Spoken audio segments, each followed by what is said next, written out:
So it's not every day that you get to do a ribbon cutting on a house that's over 130 years old, but we did it today. And Darren is rightfully proud because, after all, history connects all of us in interesting ways. Something as innocuous as an old cabin on the side of the road can bring people together from different walks of life and backgrounds. Here, along Highway 89, just a couple of miles south of the small town of Circleville, one such cabin exists. Now, this isn't really any ordinary collection of old wood and mortar. Oh, no. This is the boyhood home of one Butch Cassidy, a Utahn that lives on in legend and literature long after his death. All of the preservation work has now been completed, and today it's a celebration of not only a famous outlaw, but the dedication of those who would hang on to our Western heritage. We did the ribbon cutting for Butch Cassidy's boyhood home. We had a great program that was put together. Clive Romney was here and performed. C.R. Woods was here and performed. This is the end result of 3 years worth of work to get this thing restored, and I like to call it a preservation project. We have done a great job at preserving Butch Cassidy's boyhood home. Finally, we've got the cabin stabilized, we've got some signage up, and we're ready to have people come and experience Butch Cassidy as a true Utahn. Robert Leroy Parker, who as an outlaw was better known as Butch Cassidy, lived a colorful life, to say the least. He's inspired people from all over the world with tales of exploding trains and robberies with the Sundance Kid. While his life outside the law has made some question his glorification, no one can second-guess his historical significance. The cabin gives that significance new meaning. Butch Cassidy came here with his family. They moved from Beaver. Butch moved over here somewhere around 14 years of age and grew up here in the Parker homestead here and lived here until he left home and headed out on his notorious ways. I grew up as a kid wanting to be Butch Cassidy. My dad would tell me stories about him when I was little, and I felt like he was family.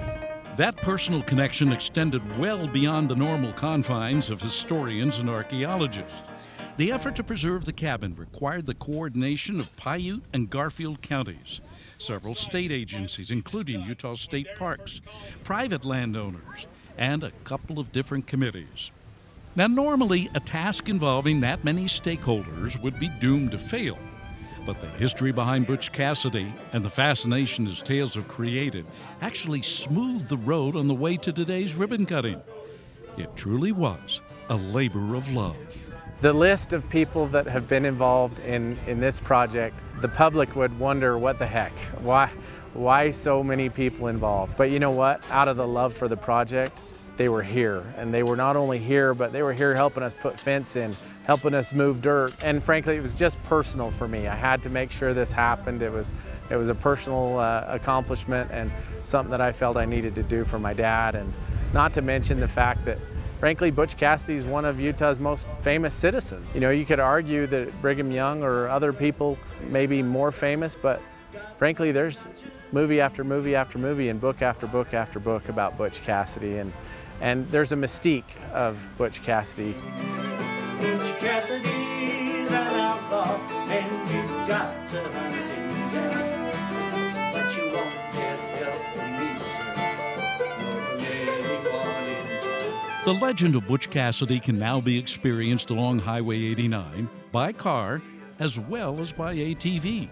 The Paiute Trail system has been expanded to lead right to the cabin. It's a piece of history that can be touched and appreciated by anyone who wants to feel the presence of one of Utah's most notorious citizens. I think things like this tell the story of who we are and who we were. I don't think you could find a more prominent native Utahn than Butch Cassidy. We don't have all the answers about Butch Cassidy. We don't proclaim to have all the answers about Butch Cassidy, but we do have a beautiful home that's been restored so the public can come see it.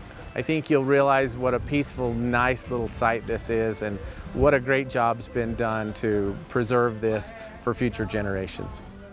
May the cabin and Butch Cassidy's legacy stand for another 130 years. From the trailhead, I'm Terry Wood.